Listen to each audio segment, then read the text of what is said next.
Well, hello fellow Ventrackers. This is DRW.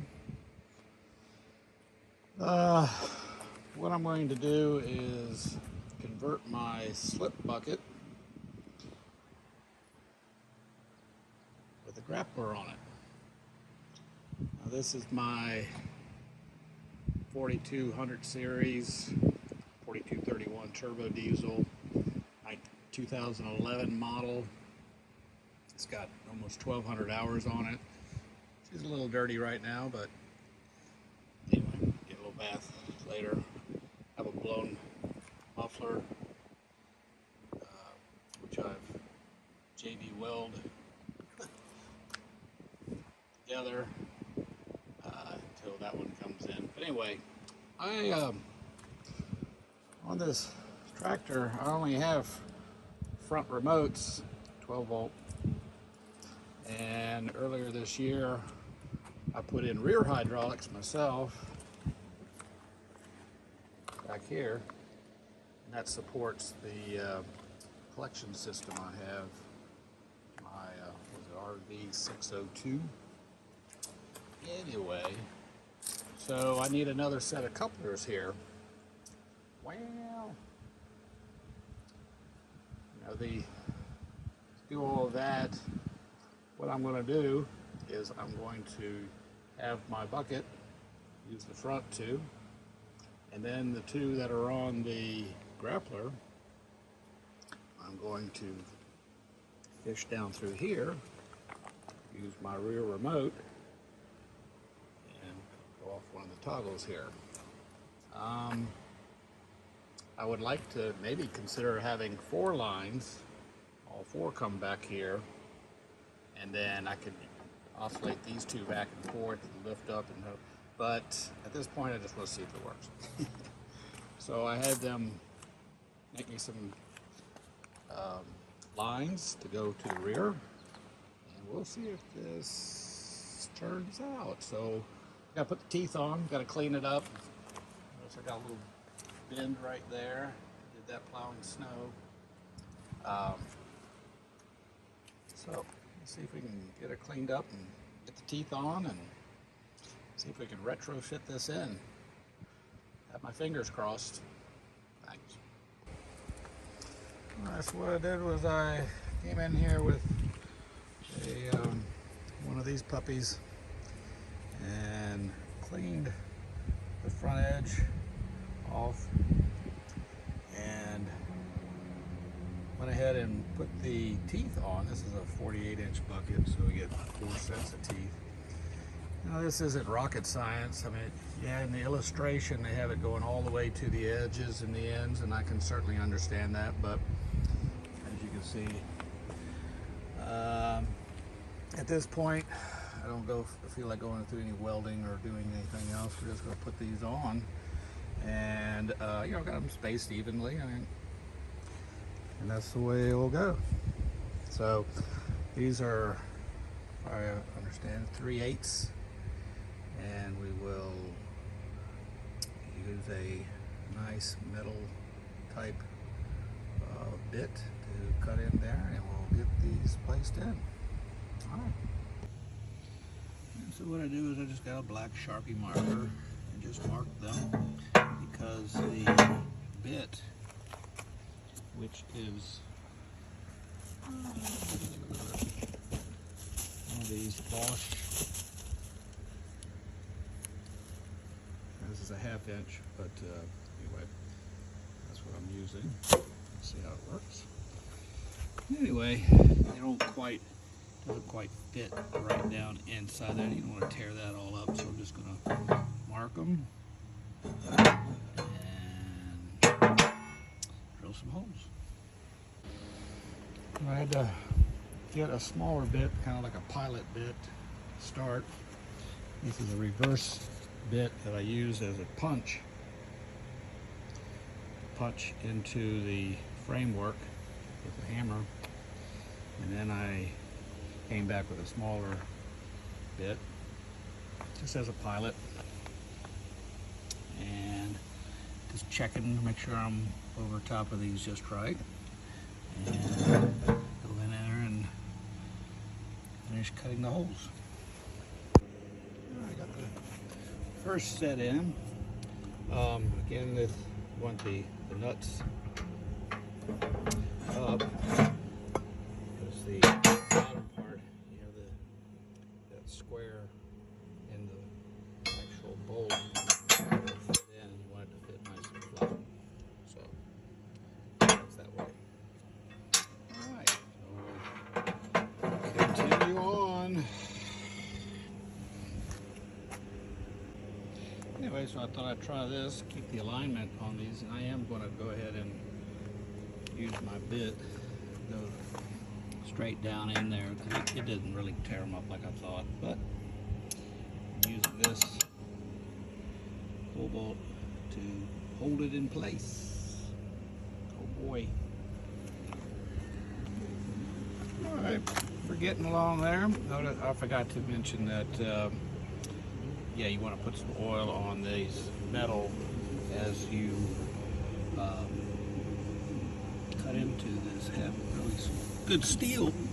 I'm using some of my AMSOIL, just kind of put on there just to keep it from overheating too much. But we got these in, and they're looking well, and just about finished. Alright, so we got those all in. Per the instructions, they did say to torque those to, I think it was 31 foot-pounds, you know, which, if you want to do that, that's what I did. It has to be, make it official. Anyway, so they're on there pretty nicely. Now the next thing would be to unpack the grapple. Alright, I got the grapple out. Basically, you just take do the screw holding that in, and that's two 1/2 inches holding it in to the frame. And then you got to take the mounting plates off. Make sure these things right here, which is what I'm doing right now, they're 3/4 inch. And I'll have to line them up and get the holes figured out.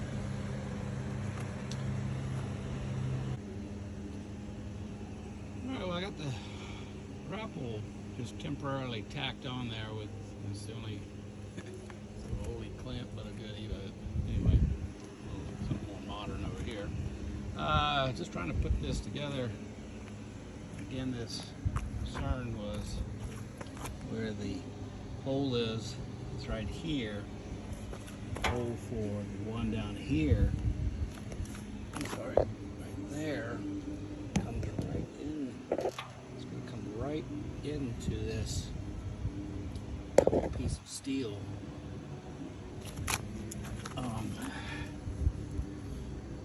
Probably going to come right into almost that solder joint, which doesn't make me very happy, but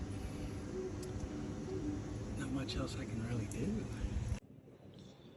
Alright, DRW back in the morning, the next morning. So what I did was I used this little brace here, and I tied it around here into the bucket just to hold it in place. I used those little grips to grip right in here to hold that. And one of the things I did was I brought out my sander here, and I cut the back edge of that piece of metal which the hydraulics sit on. So of course I took the hydraulic and screwed that with a 1/2 inch. And now I'm able to get this back in a place that's flat and not up against here. And now I'm going to drill the holes, and I'll be able to come in here instead of into this weld area. So, a little retrofitting, but we're getting there. I got that bolt in, and then I'll cut those in, and that should get me in place. Oh boy. Alright, well, I got these bolts in. nuts. There's a 3/4 inch, and the hole is a 1/2 inch through. So I got that on there. Got these on here. All right, so now I'll put everything back together, and you can see that little area that I cut on it just allows me to get this to fit just the way I want it, but I'm not sure if that's right. But close enough for government work, as they say. All right, well, here we are with the final go. I went ahead and put the hydraulic clamp back on here, and then now with the power bucket, which is newer, this slips right in. It has a little attachment that clips in there, and there's a little clip. I just have it hanging over there, but I don't have that, and I'm not going to go in and retro cut in a hole there. I just zip tied these together. Got plenty of room. Fed that down like I do, and then of course I have my 2 remotes, and then here are my remotes that I am using, and I know this is very retro here. Well, maybe not retro, but get the idea. And I'm just using my rear hydraulics. I could bring 4 lines and have all 4 come back, and then that way I can use both toggles, which would make sense, but you know, it's how it's going to work for right now. Now when I do rob Paul to pay Peter and get the 4520, now of course whichever one I get, I'm not sure, I can afford the newer one, that's the N, which is the fuel injected. I just can't afford the new Ventrac and the divorce. Anyway, so when I do get that, then I will have obviously 4 remotes down here and rear remotes in the back for my RV602. Anyway, we'll turn on the Ventrac and watch it, see if it works. You know, just letting it